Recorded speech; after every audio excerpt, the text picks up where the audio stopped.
Today we will install a special officer, Lieutenant General Don Campbell, and a special Army family at the front of the Phantom Corps. This officer is keenly aware of the mission, capabilities, and reputation of this great command.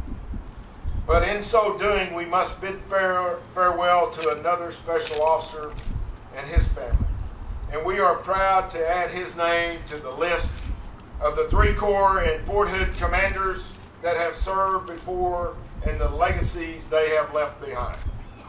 As many of you know, Fort Hood is where I began my Army service and subsequently spent nearly a third of my 32-year career either at or around Fort Hood, Texas. This installation and the people who serve here and live here have had a huge impact on me over the years. I can tell you today that it's not easy to say goodbye. There is no doubt that the circumstances of November 5th were the most challenging by any stretch of the imagination. It was a terrible, terrible tragedy, and I think the people at Fort Hood, there were a lot of things that went badly that day, but there were a lot of things that went really well. It was in a microcosm the very best of humanity and the very worst of humanity, all in the same, all at the same time.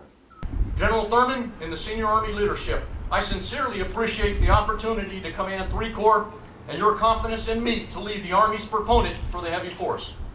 The soldiers of the Phantom Corps have answered the call in every American conflict since World War I, and we will continue to build and sustain resilient teams in order to adapt to hybrid threats that endanger our national security.